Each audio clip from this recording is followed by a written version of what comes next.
Sveiki visi, su jumis čia iš Saulėtojo Panevėžio. Sveikinuosi aš, su mumis dar vienas kolega, kurį netrukus pristatysiu. Kiekvienoje serijoje mes susitinkame su vis skirtingais mūsų Lietuvos paralimpinės rinktinės nariais. Išbandome jų rungtis, jų žaidimą, jie išbando maniškį ir galiausiai triuškinančių rezultatus skelbsime mano pergalę. Šiandien su mumis yra žmogus su įspūdingu vardu ir pavarde, o dar tiksliau įspūdinga kombinacija. Tai šiandien su mumis Ramūnas Rojus! Ramūnas Rojus šiandien su mumis. Labas, Ramūnai. Labas. Sveikas gyvas. Tiksliau, sveikas. Sveikas. Bet gyvas, ane? Svarbiausiai. Tai dabar, Ramūnai, prisistatykim, ką mes veikiame šiuo metu ir kuo užsiemame. Šiuo metu esu paralimpinės rinktinės narys, atstovauju rutulio stūmimo šaką lengvojo atletikoje. Taip pat, esant galimybei, sudalyvauju ir ieties metimo rungtyje. Ir esant galimybei sudalyvauju ir sėdimo tinklinio varžybose su rinktinės vyrų komanda. Taip, pats vienas tingiausiai atrodančių sportų. Kas yra įspūdingiausia, ką tu esi pasiekęs ir kokį gali duoti pažadą, ką tu tikrai dar pasieksi Lietuvai? Bronzos net nepriemu, aš iš karto sakau, net neatsakymas. Tada mano istorija yra ganėtinai liūdnoka, nes lengvojo atletikoje šiuo metu aukščiausią įvertinimą turbūt Europos čempionate turiu, tai rutulio stūmimas 5. vieta ir ieties metimas 6. vieta. Taip pat neseniai vyko pasaulio žmonių su negale žaidynės, tai ten teko pasidabinti sidabro ir bronzos medaliais. Šiandien mes pasibandysime rutulio stūmimo. Koks tavo rezultatas ten? Asmeninis rezultatas yra 12 metrų 22 centimetrai. Ar yra kažkoks rezultatas, kurio tu sieki ir link kurio varai? Taip, norėčiau pasiekti, aišku, naiviai skambės, kad noriu pasiekti 14 metrų, dar nepasiekęs 13, bet svajoju apie 14 metrų šiuo metu. Skipinsi tu 13, ne?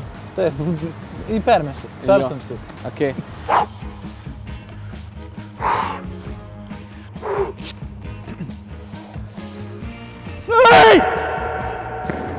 Mes atvykome į maniežą ir dabar jau žaisime pagal Ramūno taisyklės, kas yra žaidimas be taisyklių. Jeigu galit iš karto Ramūno veidą stambiai imkit, kai jisai pamatys, kiek aš numetu po pirmo, gerai? Norėčiau ir po to man persiųsiu tą video, kur jisai labai nustebėsi. Gerai? Ačiū labai. Nu gerai, tai viskas, dabar esame jūsų šventovėje, pasakokit, kaip visą tai daroma, nuo ko pradedame ir galiausiai finišuosime, bandydami fiksuoti mūsų rezultatus. Visų pirma, šiaip būtų atliekamas apšilimas, o po to, esant varžybom, yra duodamas 4 minutės, sėdim ant vadinamos mėtymo kėdutės, įtvirtinam save diržais, kiekvienas sportininkas kėdutę atsiveža savo, naudoja savo diržus, įtvirtina savo kūną taip, kad nekiltų užpakalis. Jeigu pakyla, stūmimo neįskaito.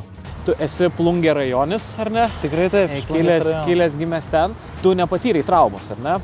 Skirtingai negu nuo daug kitų rinktinės narių, kurie būna po traumos ateina į rinktinę, tu atėjai nuo pat pradžių, viskas buvo taip, ar ne? Taip, tai mano pradžia, kad gimiau su negale, neišsivystė dešinės kojos šlaunikaulis. Toks ir kitoniškumas nuo paprastų žmonių. Visa kita vyko tas pats, ėjau į mokyklą, ėjau į gimnaziją, ėjau į kolegiją, ėjau į universitetą ir taip pat derinau savo laisvalaikį su sportu, kartais ir su muzika. Bet taip, sportas pavergė mano širdį. O kas yra muzika? Ką aš išgirdau? Kas čia per muzika? Kas čia per Lankiau meno mokyklą 6 metus. Ir kuo groji ko nors? Saksofonu. Saksofonu? Tikrai, taip. O, fuck, tai tau ir plaučiai dar įspūdingi. Buvo. Okay. Dabar tiek kvėpavimas yra labiau suakcentuotas į judesio užbaigimą ir jėgos atidavimą. Ar tiesa, kad daugelis paralimpinės rinktinės narių yra velniškai šlykštus ir arogantiški žmonės? Nežinau, kas jums šitai pasakoja, bet tikrai ne. Man beveik golbolininkai visi nuostas žiūrėti buvo, aliai vieną. Jie visi apie mane, jie sakė, kad aš jiems visiems nematytas buvau, įsivaizduoji? Nematytas? Antiek, vat, sureikšmė. Gal dėl to? Aha, nebaig. Ką tas čia bus vis tiek? Gerai. Visų pirma, pažiūrėk, kad pėdus tau būtų patogiai. Aišku, čia yra nepritaikyta dviem kojom kėdutė. Aš per sveikas šitą kėdį. Taip. O tai kodėl jūs, pavyzdžiui, neprisitvirtinat čipnos taip, kad jūs jas nekilnotumėte? Tai mes bandom, bet vis tiek yra tokia didelė jėga, kad kūnas tiesiog nori pabėgti nuo kėdutės. Jeigu skaudės, sakyk. Tai visų pirma dar apšilk korpusą biškai pasijudink. Greičiau biškai. Aš bijau 3 šiam padaryti. Korpusą. Aš to mėsiu, tu pagauni rutulį. Jo. Ir sukiesi, o iš šono. Ir dabar metu tau atgal. Policija sustabdė. Gerai. Duodame kompaktą, nuvažiuodami, mes matom, kaip jie links į taktą. Šiek tiek nuo sporto atitolstant ir prie kasdieninių paprastų dalykų. Paminėjai man vieną dalyką, kuris būdavo, nežinau, sunkus, nesunkus, bet ir reikia... Jo, pusėtinai, jo. Ir kai reikia džinsus įsirinkti, taip. Biškai būna problemų. Taip, ypač vaikystėje, paauglystėje, jo.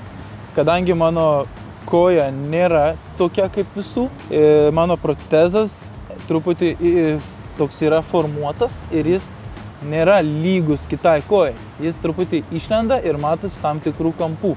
Seniau dar labai didelių problemų nebūdavo, nes tie džinsai kelnės būdavo ganėtinai plačios, nors ir tai reikėdavo ieškoti. Ja. Reikėdavo konsultuotis, prašyti platesnių kelnių, platesnio siuvimo. Tai būdavo nemalonu, ypač nusimauti kelnes ir jei žmonės pamatys tavo protezą, būdavo, o dieve, negerai. Ar yra kažkas apskritai bendroje kasdienybėje, ko sveikas žmogus kartais net nepagalvoja apie šitą problemą, bet tu gyvendamas kasdienį gyvenimą susiduri su tuo? Tai pagrindinė problema, kuri man nėra problema, tai kad aš tiesiog negaliu bėgioti. Okay. Ja, ir vaikščiojimas tolimų distancijų būtų man toks nemalonus. Žygiai ir panašiai. Jo. Dabar su šito galiu kaklą pasirinkti, kur spausi rutulį, kad nenuslystų, nes būnam sprakaitavę, dažniausiai rutulys slystų. O, puikiai, makiažas. Prispaudi prie kaklo. Taip. Alkūnę, čiūkšt. Neturi, labai puikiai atrodai. Rimtai? Sakyk normaliai, man su manim kaip su profu bendrauk dabar. Aš nesu nieko treniravęs. Per giliai iki šau? Jo, ne, būna visokių. Gali prispausti žemiau kaklų, kaip tu prispaudęs ir ten toliau. Tu jį prispaudęs, tau reikės pasisukti, išsisukti ir ranką biškį pakeliam ir iš kairės užkirsk. Šitaip. Alkūnės nenuleis, laikyk alkūnę viršų visą laiką. Jo, puikiai, jeigu tai padarytum. Atsargiai nevaikščiokit ties 18 metrų. 1, 2, 3! Turim mažesnės apimties rutulį, jeigu tau nepatogu didelį laikyti. Aš labiau pratęs didelį laikyti labai. Rutulį. Gerai.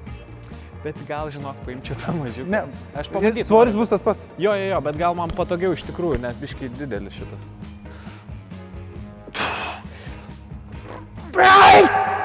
Opa!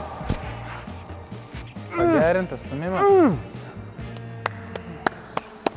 Kas rutulio stūmime yra didesnė problema, negu aš pagalvočiau niekada to nedaręs?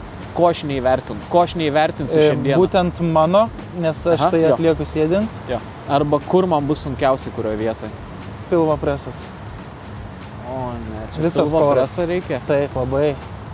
Ko jūs nieko nesakėte apie tokius dalykus? Nieko galima nupiešti. Rinkimės rungtis, kai pilvo presą reikės? Taip. Turim 4 minutės pasiruošti, nespėjai irgi tavo problemų. O dažnai stabdo? Ne, visi spėja. Turiu omeny stabdo dėl diržų ir tikrina. Prieš varžybas patikrina kėdutę. O stabdo tai tik kelyje. Matėm. Leidau patirti.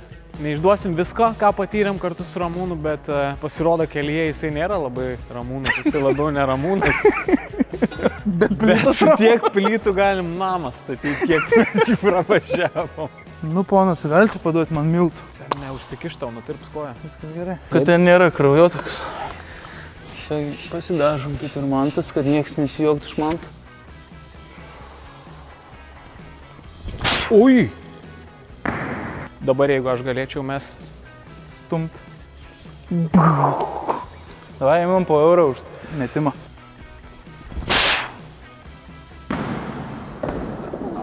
Manau, pats supratai klaidas, čia nėra ką daug kalbėti dabar. Kiek tu statai, kad aš šiandien permesiu? Kadangi prieš tai labai pasigyrei telefonų mėtimų, vaikystėje aš irgi mėčiau, aš tau prognozuoju 8,20. Aš sakau, kad aš mesiu stumsiu labai stiprius 6 metrus. Ne, 8. Nori sporint? Stumsiu 8. Padarysim, kad nustumtum 8. Kas už tai? Gerai, aš esu surištas taip, kaip Ramūnui ir patinka. Ką mes dabar darysime? Mes keliaujame jau į skaitinį ruožą, tai yra nuo dabar jau bus fiksuojami mūsų rezultatai ir išaiškės pagaliau, kur gal aš rodžiau visas jėgas savo, gal ir nerodžiau, gal aš čia dar prikaupęs belė kiek esu. Ir dabar ir užfiksuosim, tai kasgi kiek numeta ir kas čia yra tikrasis šeimininkas. Gerai, vieną turiu bandymą. 3 įskaitiniai yra šiaip. 3 įskaitiniai. Imam geriausią, ne? Taip.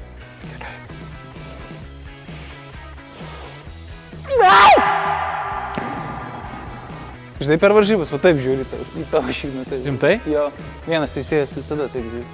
Vienas konkretus turėjome? Jo, nes yra 3. Ja. Ai ne, bet šiaip apskritai vienas toj pozicijoje, nėra, kad vienas yra toksai iš Ispanijos, vienas, kuris pastoviai iš. Šiandien patinka žiūrėti. Man tai tu gali. Beje, Henry Fordo, man atrodo, labai gera mintis. Nesvarbu, ar tu galvoji, kad tu gali, ar negali, abiem atvejais esi teisus. Visi minusai yra pliusai. Sik.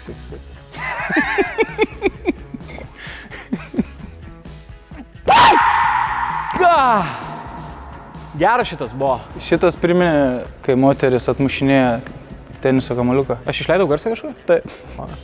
Gerai, 3 skaitinis. Galbūt aš pasilikau belę kokį rezervą ir jis net patys dabar nesupranta, tai kiek aš jis tampau visus čia kaip žasikus už nosių. Opa! Geriausias čia. Aš sakyčiau 7,5, nes matuoja nuo kėdutės, o ne nuo čia, žinai. Ai. Nuo kėdutės, tai dar pusmetrį gali dadėti. Ai, tai tikrai tada 7,5. Sakykime 7,5. Esi pataikęs kam nors. Tikrai esi. Smagi istorija. Bet pataikęs nesu. Esu savo lėmenę perduręs su ietim ir vieną kartą vos į trenerį nepataikiau. Turkijoje. Bet jisai kažką Jis galvojo, sakė, kad aš darau imitaciją, nes jis ėjo parnešti man įrankio, bet aš išmečiau. Ir aš šaukiau, Jonai! Tada jo, pasitraukė ir nieko nenutiko, ačiū Dievui. Bet tu dar blogiau galėjai padaryti, nes kai sakai, Jonai, jis atsisuko dar aiškiai. Davai, man tai palinkėk man sėkmės.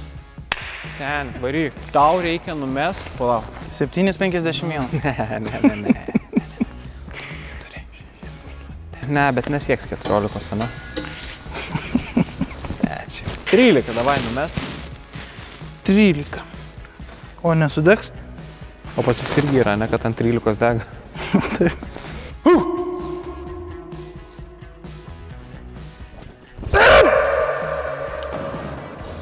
13.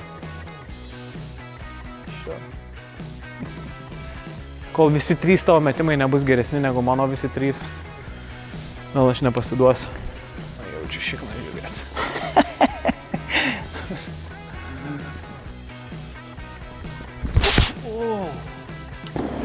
Čia tai pavariau. Bet čia ne kilo skaitosi, ar kilo? Kartais varžybose užtenka tik vieną stumimą, kad taptum čempionu. Nu. Man atrodo, jis buvo atliktas pats pirmas. Turbūt, kad žinok.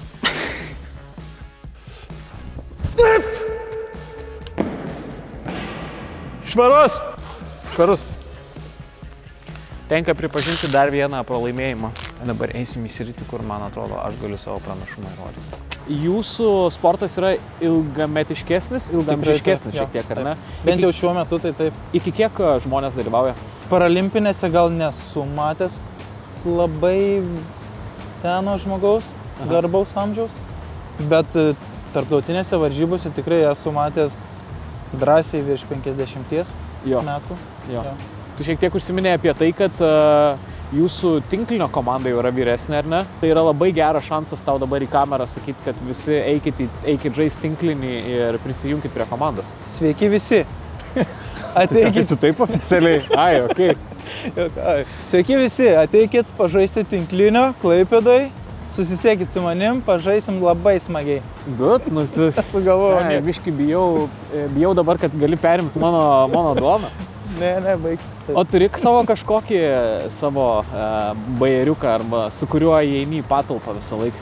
Su kuo aš einu į patalpas dažniausiai su daina kokia nors, kas irgi šauna šiaip savo į galvą. Nu, duok pavyzdį. Nu, šiuo metu eičiau turbūt su daina Galvo, ką darai? Nes paskui bus blogai. Galvo, ką darai? Kaip nesvarbu. Jo, gerai. Tradicija jau tapusi rungtis, mūsų raustai, nes turbūt nieko nėra smagiau negu pasportavus paimti ir pažvengti iš visų dalykų, kurie yra geri ir blogi. Taisyklės paprastos. Aš vieną, tu vieną ir svarbiausia yra nesusižvengti. Susižvengi, prarandi tašką. Ganėtinai simboliška, kad esam Klaipėdoje, nes prieš mane čia neblogas mėmelis. Pasiruošęs? Taip. Gerai, nuo ko pradedam? Baskinam. Paskaičiai. Pradėk. Aš pradedu. Mantai, gal aš ir esu toli nuo sveikojo ieties metime, bet tu taip pat svorio.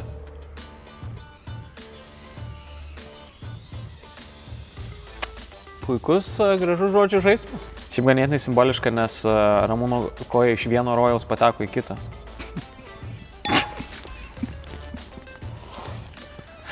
Good. Geras, nice. Esi girdėjęs šitą ar ne? Ne. Gerai. Prieš 10 metų Mantas apėjo aplink Lietuvą. Jeigu ir jūs norit pabandyti, visų pirma pabandykit žygį aplink Mantą. Na gerai. Ar žinojai, kad pavardė Kalnietis yra ir tavo mėgstamiausias dalykas ir nemėgstamiausias? Ne, nežinau.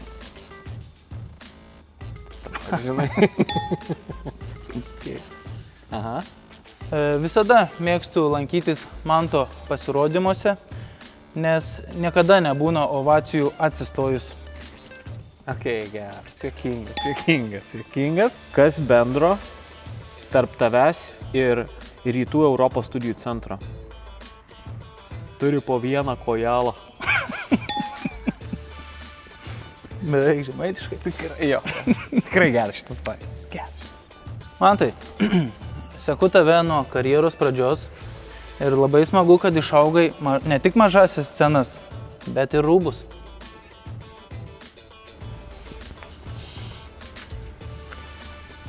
Juokingas. Finalai turiu geresnį. Turi dar? Gerai, aš dar irgi turiu. Važiuojam. Ką pasakė Ramūno treneris po nesėkmingų varžybų? Kažkam čia pragaras, kažkam čia rojus. Geras šitas. Visada patiko su dainom. Mantai, mes iš tikrųjų esam labai panašus. Abudu karjerą pasidarėm sėdėdami. Geras, bravo. Skaudu, bet bravo. Kodėl Ramūnas išsiskyrė su panele? Nes jinai nesugebėjo su juo eit koja kojon. Ramūnai, ačiū labai, aš tikiuosi, kad tau buvo neskaudu su manimi ir per daug nesužeidžiau. Viskas gerai. Cool. Ačiū tau labai. Bet žinai, mes šiandien stumdėm tokius 3 kg bairius, sakykim. Norėčiau kada ir 4 kg pabandyti su tavimi. Mielai, priimu tavo iššūkį. Gerai, aš priėmiau šiandien tavo iššūkį. Ačiū labai, kad priėmei, įsileidai į turbūt savo namus, savo šventovę. Buvo smagu su tavim pasiraustinti. Su mumis šiandieną buvo Ramūnas Rojus, kuriam mes linkim sėkmės. Jeigu ne šitoj, tai jau kitose paralimpinėse 100%. Jisai permės 15 metrų, kaip Dievą myliu. Paminėsit mano žodį, sakysi. 24 metais prisimenu, kai Bartuševičius kalbėjo ir išprognozavo man 15 metrų. Pamatysit. O jums mes sakome ačiū. Ir nepamirškite sportuoti. Ir nežinau, ką dar pamiršom. Gerai išsimiegokit, skaniai valgykit. Jo, einat sportuoti rimtai, aš nejuokauju, žinokit. Aš noriu po mėnesio laiko išeit į lauką ir matyti sixpackus aplinkui. Noriu matyti, kad kažką daro. Ok? Davai, susidarim. Gerai? Viską. Čia. Einam sportuoti. Viską. Junkit. Nu, ekraną baigėsi video, ar nematote iš raudonos juostelės, kad jau prie pat galo priartėjo ir pasibaigė dabar.